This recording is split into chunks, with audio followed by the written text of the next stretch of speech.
Hospital porters' pride and dignity stop the New World Order. Welcome to Panwo TV. Right, it's Sunday the 15th of June. A whole week has gone past since the end of the last Bilderberg Group meeting at Watford in Hertfordshire. And of course, if you watch Panwo TV regularly, you'll have seen in my film Bilderberg 2013, in which I take my Panwo TV camera down there and do a nice reportage, capture all the excitement, and it was exciting. It was very exciting indeed.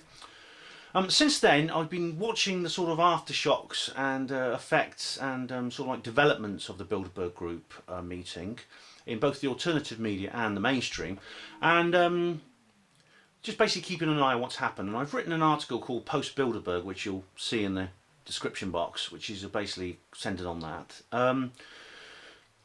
And I haven't covered everything in the article though, and one of the things I haven't covered is what's happened here. There's a radio show here called the Pod Delusion, and that's a jokey name. It's a joke on the title of Richard Dawkins' famous book, The God Delusion, because as the name suggests, it is an atheo-Skeptic podcast. Now, I talk a lot about skeptics and atheists. The thing about this, atheo-Skeptics are something entirely different. It's hard to explain, but if you read my literature on the skeptic movement, you'll know the difference. You'll know what I'm talking about when I say atheo-Skeptic. It's presented by two people, James O'Malley and Liz Lutkendorf, with some guest interviewers. They call themselves a podcast about interesting things, and basically they have done a little piece on the Bilderberg Group, as you see here. They've done this week's logo, episode 191 at the poddelusion.co.uk. Is made up like the Illuminati pyramid on the dollar bill, and they put their logo across it, which they often do. They often do sort of like thematic logos for the various episodes. So what I've done is I've already downloaded the podcast of the show, this radio show. I'm just going to play you part of it now. Well, I'm going to go back to the right place where it starts. Let's have a look. 1816, 1739. So the interesting bit starts at 1739. There we are, that's close enough. Oh no. Well, basically, you'll be seeing soon about what exactly they do. Like a little feature here, you'll see. All right, and they talk about the Bilderberg Group. I'm just going to have a word to let you know what they are saying. I quite like the music to this programme, actually. It's quite nice music.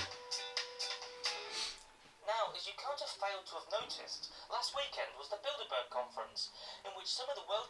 I think I could fail to notice that, couldn't you, if I wasn't keeping my eye on what's going on underneath the mainstream? Most powerful and influential individuals, and at balls, met behind closed doors to decide the results of elections, plan false flag terrorist atrocities, and decide how our reptilian overlords can control us even more.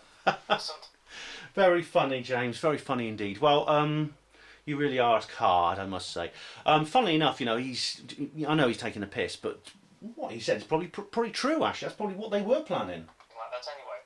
Now, normally in radio, you call this next feature a vox pop, short for vox populi, the voice of the people.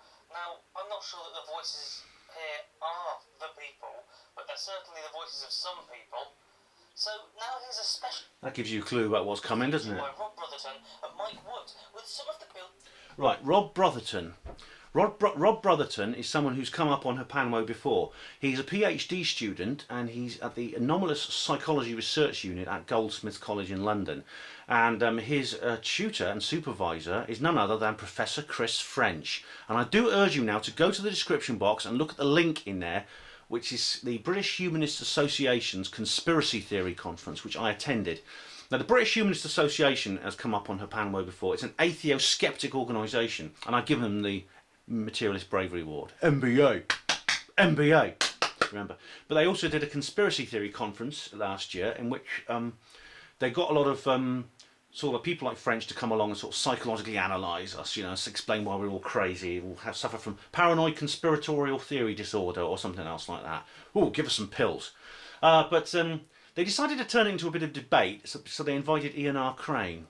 And of course, we all went along to support him, because once we realised he was going to go there. Now, the organiser was terrified because they thought, oh my God, maybe I shouldn't have done this. There were actually conspiracy theorists attending the conference. My goodness, there might be a fight or something, As it turned out, everyone was very well behaved. Everyone got along absolutely fine, and it was a really good day. Please read my review of the event in the description box on the main Hapanwo website. That's Rob Brotherton. He is the guy who's behind this particular segment of the radio show. Bilderberg protesters, in their own words. Say it with me. I'm just saying once, we're saying over and over because I want him to hear it. I want you to direct it that way. Alex Jones. You are killers. We know you are killers. And they are killers.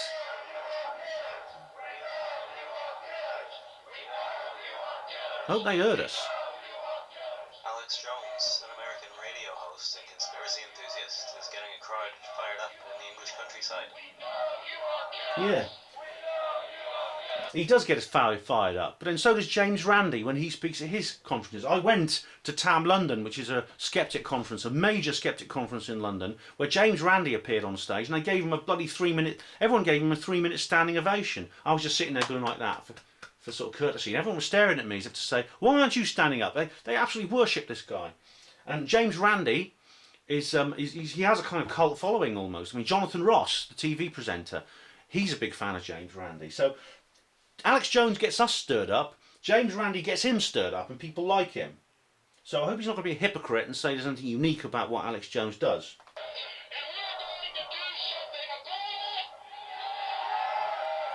What we're shouting at is the Grove Hotel, about half a mile away, up a hill and partly hidden by trees. So I didn't see him there. Hosting the Bilderberg conference. I don't know what Rob Brotherton, I can't remember what he looks like. Richest and most influential people. Yeah. Jones thinks they're up to no good. Wow.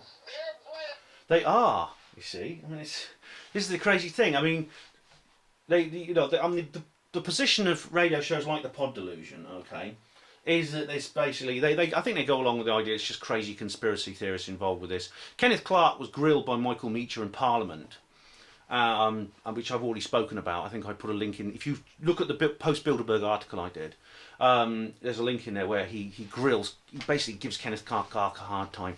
Now, in the last few years, since Bilderberg Group members have actually had to comment on what the group does because of pressure put on them, they always say, "Look, it's just an informal talking shop. That's all it is. We just get together and we have a chat. It's a think tank. It has no legislative powers at all." That's the official line of what people like Kenneth Clarke will say. Well, I do urge you to go to size13films.blogspot.com, where there's a guy who's tried to request information on the Bilderberg Group through the Freedom of Information Act. Like minutes being disclosed, even who's there in certain meetings. And this is what he was told. He said, "The information is exempt if its disclosure under this Act would be likely to prejudice relations between the United Kingdom and any international organisation. Section 35(1)(a), information relating to the formulation or development of government policy." Okay, so the position that these skeptics like the Pod Delusion presenters and Rob Brotherton hold contradicts that, and also what Kenneth Clarke said in Parliament contradicts that as well.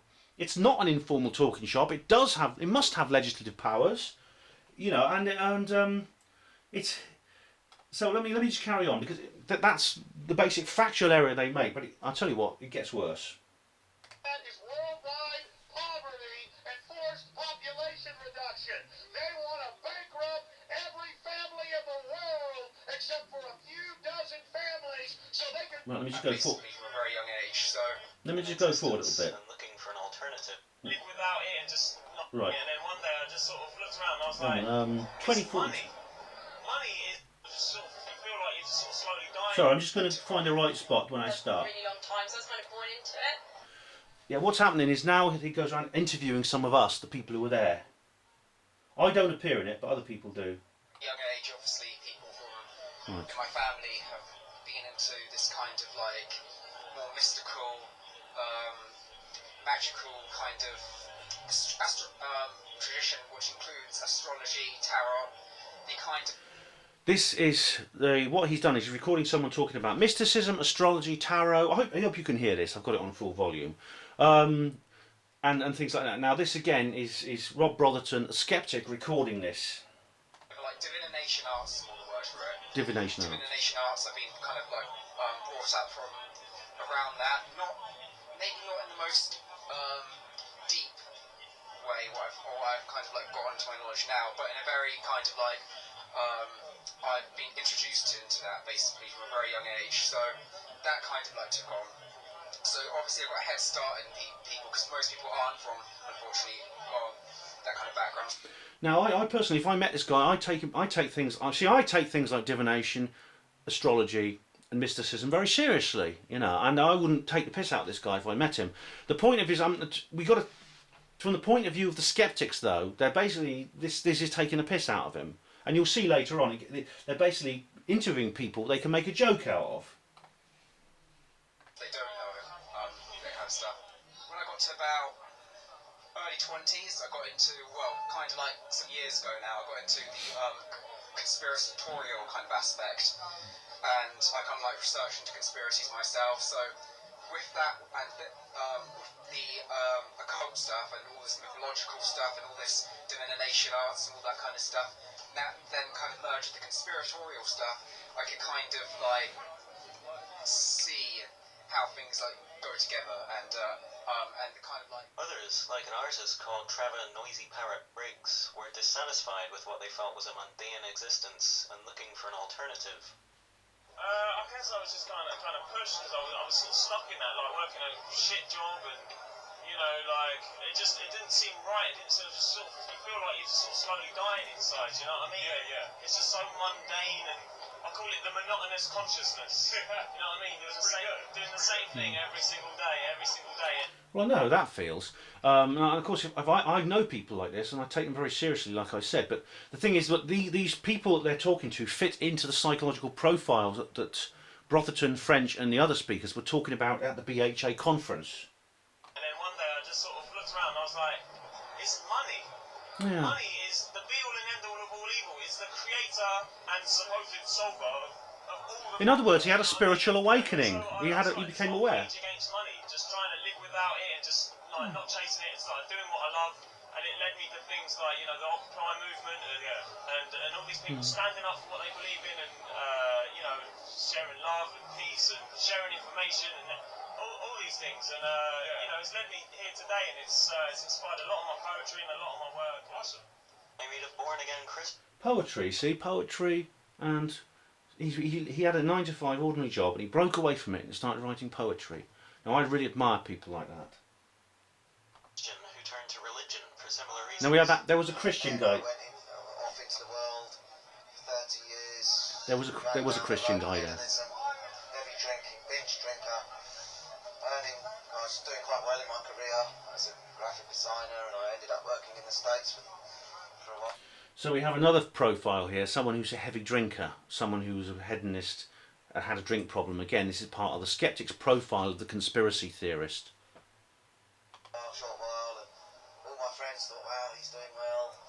I've never been so miserable in my life. Earning all this money in this prestigious place in California. He realised money wasn't everything. And I've never been so miserable in my entire life. It's his Christian duty, he says, to protest against the Bilderbergers. Romans 13 says there are no power that the powers that be are ordained of God. We are to submit, Christians are submit to government, but only to a moral government that is in submission to God and His King, the Lord Jesus Christ.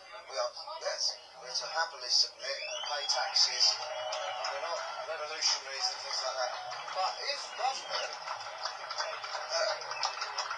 is in rebellion against God and is oppressing the people and is behaving unjustly, then Christians have an obligation, firstly, to show the truth and to expose and to raise questions and to, a bit like what's happening today, to say what... Some simply developed suspicions that we aren't being told the truth. This is Judd, a ventriloquist against conspiracy. Well, that was the guy with the puppet. Now, what we've got so far, we have, like I said, someone who's into mysticism, astrology, tarot. We have a former heavy drinker who sort of like had a spiritual awakening. This is the guy with the puppet.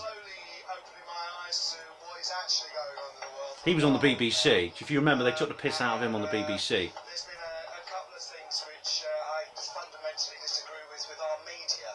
I'm glad to see that Good. people like yourself and others are doing interesting media. You know, He's there to take the piss out of you, mate. Sorry.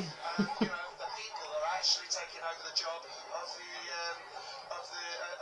the BBC. The BBC, I've had to give them up. I actually wrote them a love Good. letter. It was sort of the end of a relationship letter, saying I can't take you anymore. I'm really, really sorry, but I'm never going to listen to another thing that you do. The only thing I listen to on the BBC or watch on the BBC is Doctor Who, because I think there's probably more truth in that than there is in anything else. So there we are. We have it. You see, I mean, again, this is someone, the kind of person I admire, and I consider myself like that. But they're setting him up. Basically, it's a kind of like a laughing stock. This is almost like a kind of novelty piece in this radio show. I was turned on to what happened in the JFK assassination so long before 9/11. I was aware that these kind of gangster events happen, you know, and so I looked quite deeply into that, and I looked into RFK, and I looked into all the assassinations in the 60s, and who looked like they were responsible for that kind of thing. And then 9/11 happened, and like a mug, I believed it, like everybody else. What a twit. And until a friend of mine phoned me up and told me that they found one of the passports in the rubble, and I must admit, I said, fuck off, that's bollocks, you're making that up. And because it was such a ludicrous idea. And then I got involved with YouTube. See if he gets a bit more. The Bilderbergers runs deep. You know, because it goes on a more deeper level than just, you know, these. To the Daily Mail, there are machine gun nests hidden in the trees. So let me go forward a little bit to another. I can't find the words to explain it. Like, it goes deeper on. Broadens out a wider perspective. It's brilliant. People doing brilliant work. With the vaccines thing, it's obviously, you know, all sorts of birth defects. They won't tell us. We've got Gluten. Going to go forward slightly. conspiracies here. Wait, get my tin hat.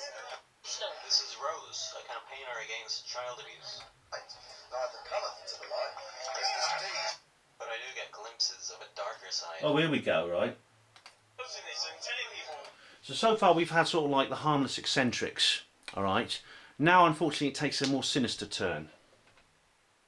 Like, what all the bad shit that's going on, so you can right the wrongs, you know what I mean? And, I'm still not convinced the Bilderbergers are behind some genocidal conspiracy, but I like these people. I admire their determination and optimism for what they see as a just cause. Good, thanks, Rob. But I do get glimpses of a darker side. Oh, here we go. The eliminated ones. They're sick, ill, disgusting creatures. I mean, I include the royal family. You know, when they talk about blue blood, it's not blue blood. But they are. They are sick and disgusting. They've got a load of blood diseases from too much inbreeding. They're psychopaths. They've got this psychopath strain, you know. That's true. I don't know whether there's a Jewish element to like. There we go, the Jewish. We're not allowed to talk about the Jewish element, but they're there. They're there in the banking. They're there in the Masonic links. They're there in their government. Now we have the Jewish link. See, he finds someone willing to say that it's Jews and stuff. Themselves, they don't have any self, so they don't have any time to think or you know, so they're just working full overtime to keep everything. Like they did to the African people, like they did to the Chinese people, coffins and stuff. Their mind, their That's straight, it's in their blood. Against the nation, should be put to death. So now what we have is he's managed to track some people down who think that the New World Order is orchestrated by Jews. This is quite a common theory. Unfortunately, there are elements in the conspiratorial movement who think that. And of course, this is an idea that was shared by the Nazis, which often led to a terrible tragedy and crimes, obviously. What Brotherton is trying to do is what a lot of skeptics are trying to do, is they're trying to link belief in conspiracy theory to anti-Semitism. And of course, that's only partly true. But what they want to do, though, is this is a common factor that is often included into people who study us from the skeptical side, is that all forms of conspiratorial belief lead towards anti-Semitism and the gates of Auschwitz. That's what they're saying. This is why we had this guy, Richard Warman in Canada, who's giving people like us such a hard time. He's not giving people who outwardly say that the New World Order is orchestrated by Jews. He's giving every conspiratorial researcher and commentator, he's tarring us all with the same brush. This is why Richard Warman in year 2000 led a campaign against David Icke. Now, David has said quite unequivocally that the New World Order is not being orchestrated by Jews, and the Illuminati are not Jewish. The Illuminati is something entirely different. They're the people behind it, and they're not Jews. But because of the logic these people use, it doesn't matter. Once you've been accused of anti-Semitism, there's effectively no defence. It's an unfalsifiable accusation. If you say, well, see, I myself have written an article in which I explain why Jews and Judaism are completely innocent. But they'll say things like, well, you're only saying that because you really think it's Jews and you don't want us to know. That's what they'll say. I mean, there's you get websites somewhere where it's kind of Marxist, left-wing kind of bent, and they say things. There's things like how to spot a fascist, or what is fascism and how we fight it, and the 10 signs when you meet someone who's a fascist. And unfortunately, they include fascists. For them, include people like us, people who talk about a new world order. And it doesn't matter how much you protest that you are not an anti-Semite and you don't blame any particular race for the new world order or any culture for the new world order. You will still be targeted, and you will still be. The assumption will still be made that you are. And this doesn't help. What this guy has said, it really doesn't help. This is all part of. This is really worrying. I mean, I'll play a little bit more. Play a little bit more. Don't bring them to justice, and anyone listening in that group, they made Pol Pot. It's never going to happen because you can't. Wherever I come from, nation, yes, you can. See, it's more commentators now. Obscure that for a while with parties and whatever else it is they get up to. Even with this movement, for example, they get. What he hasn't mentioned is the document called the Protocols of the Learned Elders of Zion. Now, it's this document which is very often used as a method of sort of like demonising us, because I mean David Icke talks about the protocols. I've mentioned the protocols. The Protocols of the Learned Elders of Zion. Of course, the Nazis go on about it too. It's a do-it-yourself guide to taking over the world. It was published at the turn of the last century. And it basically says the Jews are the people behind it. Okay, that's what these documents says. But I and many other people, and I'll put a link in the description box where I explain this. I'll just put a note here. So I'll put here links BHA plus protocols. Explain how that document must be a transcription, because there's nothing in it about Jews except the word Jew. And what they've done is they've probably just gone through it, taken out the word Illuminati or whatever other word they used for it, and they just put Jew in. And whoever published it probably wants to paint it in a certain light. And there are enormous similarities between the Protocols of Zion and more recent documents like Silent Weapons for a Quiet War, Report from Iron Mountain, The Secret Covenant, and other documents which basically are a kind of like manifesto or a kind of constitution for the New World Order, and about how to achieve it secretly. I think it's possible, and indeed it's our duty to discuss things like the Protocols of Zion, and make it clear we're not blaming the people who the document itself is blaming. All right, as David Icke says, we can't be adult enough to separate the content of the article from the people who've been very wrongly blamed for it. Then we're going to lose the plot. Aren't we grown up enough to get round that?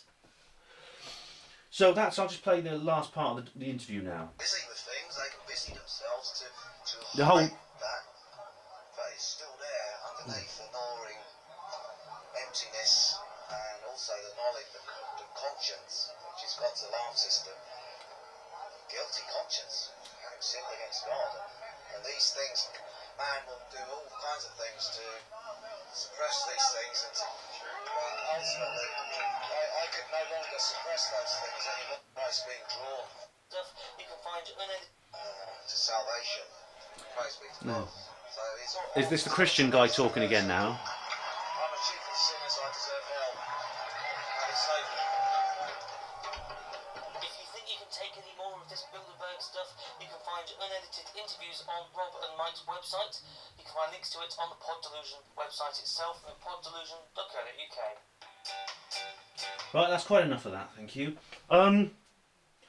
Now, what I want to do, if you look, I do urge you to go to the Pod Delusion website. The Pod Delusion Bilderberg.co.uk, episode 191. It's the top of the list at the time of I'm making this film. And just have a listen to the people who were interviewed. I don't have a problem with any of those people. I mean, as I said before, they're the kind of people, who are similar to me in many ways. But the thing is, though, they're different in the sense that they are straw men. I don't think the people that Brotherton interviewed are a cross-section of the attendees of that Bilderberg Group Fringe Festival. I think there are people who are a lot more articulate, a lot more sensible, a lot more rational than those people, who would be harder. I'm not saying there's anything wrong with those people they interviewed. I'm just saying that they're easy people for the skeptics to dismiss, whereas I think there are other people who were at that event, including myself, including Jackie, including all the other people I was with, and many other people I met, who are harder for the skeptics to dismiss as loonies. And I think this is why, I'd be interested to listen to the outtakes of that interview, which Brotherton did, because I suspect they may have edited out people like me. They may have talked to people who are very rational and a lot more with it. I mean, like I said, I've explained why the Freedom of Information Act stuff I just requested. Did they interview this guy, the guy who from Size 13 Films? Did they interview him? No. Did they mention it in that radio show? No. I wonder if Rob Brotherton and Mike Wood actually mention it on their own website.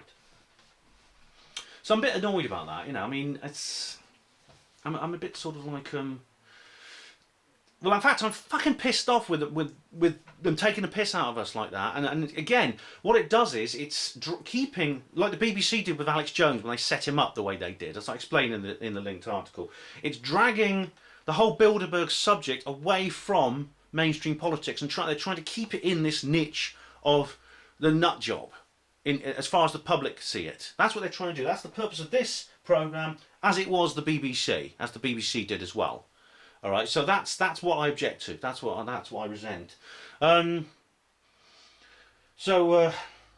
will come on to that again in a minute. Actually, I want to say a few more words about that as well. Now, of course, as you know, I mean, even some people within the alternative movement were a bit annoyed by things such as the meditation circle, which I filmed. And if you go to the last film, I'll put a link into that as well. The thing about it is, I mean, even some of the people who commented on my own video of that are saying, oh, this is all hippie bollocks, it's not serious.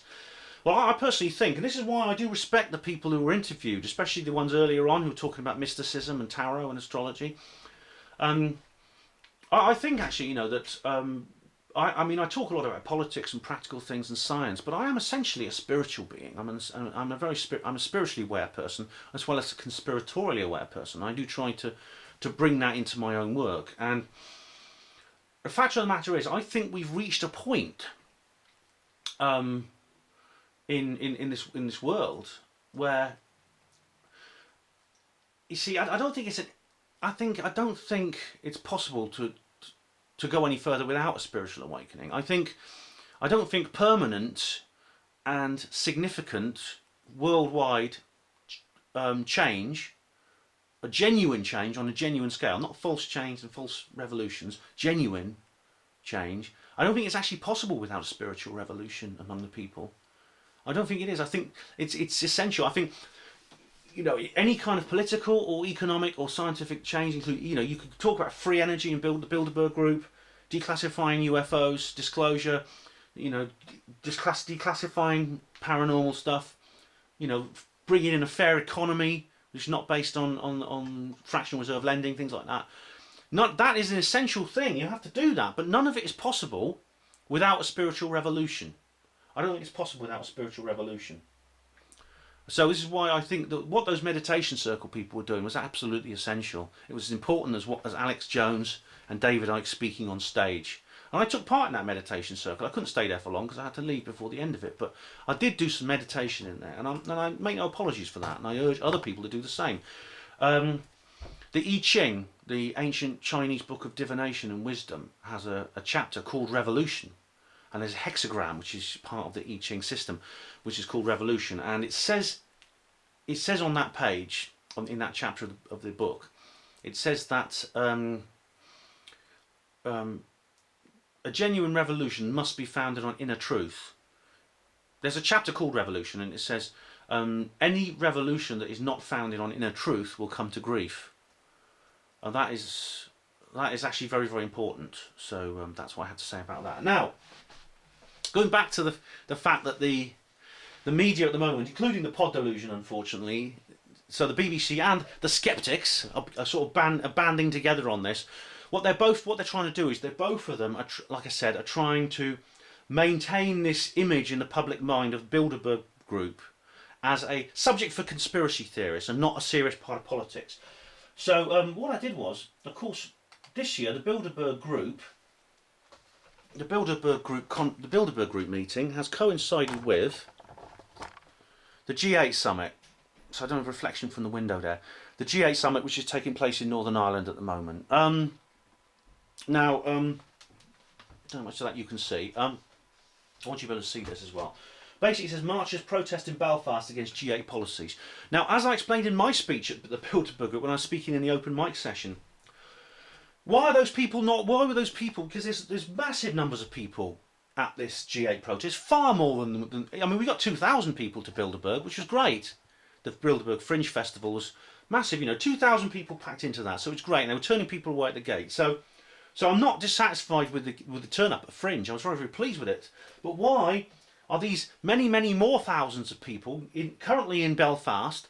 Why were they not a Bilderberg Group? Why were they not the Bilderberg Group protesting with us? All right, because there's a much more widespread and also highly organised and long duration protest at G8. There's a whole week of protests going on there, and trade unions are getting involved, and lots of other people are getting involved. It's a huge event.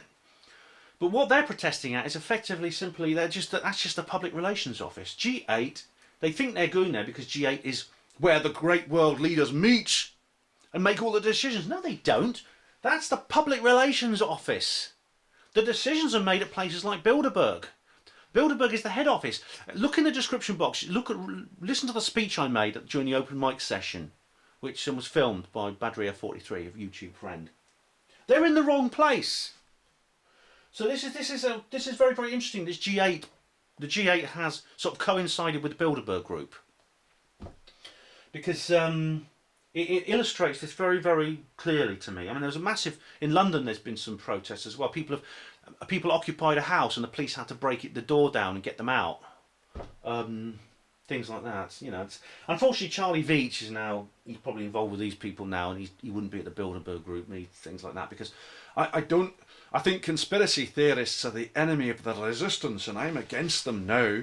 I think they're fucking stupid, and I'm turned away from conspiracy theorists. I couldn't give a fuck about conspiracy theorists. Fuck you.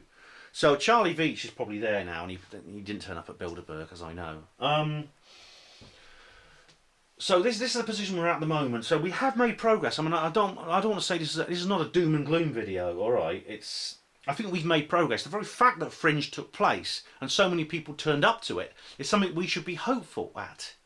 Because as I said in my Bilderberg video, a few years ago it was Jim Tucker and his dog. And now we have 2,000 people. So take heart, alright? I mean, what I just showed you today with the Pod Delusion and this, it irritates me, it annoys me. It's something that I think is upsetting. It upsets me that this is going on. But I don't want you to think I'm a pessimist about this. It's not a doom and gloom speech. I think, given a bit more awareness, increasing awareness, because awareness is increasing, conspiratorial awareness is growing. I think, a day is coming when Bilderberg Group will be finished. And Bilderberg Group, all these people who are currently in Belfast will be heading over to the bloody Bilderberg location. They'll understand things like 9/11, because one thing that the left-wingers don't like is conspiracy theories. And because now Charlie Veitch has now denounced it. Oh God, he's right. He's decided that 9/11 was done by Al Qaeda, and I couldn't give a fuck about anyone who says otherwise. Now you see, and Charlie Veitch read that awful article in the Telegraph. He was interviewed in the Telegraph saying, "I think conspiracy theorists might cause terrorist attacks." Oh bullshit, Charlie. That's basically what I'm saying, and I think really we should be on the lookout and be alert for these sort of things. And if they annoy us, we've got to say they annoy us. But don't lose hope. I think we should be hopeful by what's happened this week, and we should be pleased. And everyone who took part in that Fringe, if you were interviewed on the Pod Delusion, I'm sorry they turned you into a straw man to take the piss over and dismiss, which is what skeptics like Rob Brotherton do. But at the end of the day, you know, the laugh is going to be on them. He who laughs last laughs longest and loudest. Thanks for watching Hapanwo TV. Hospital Porters, Pride and Dignity, stop the New World Order.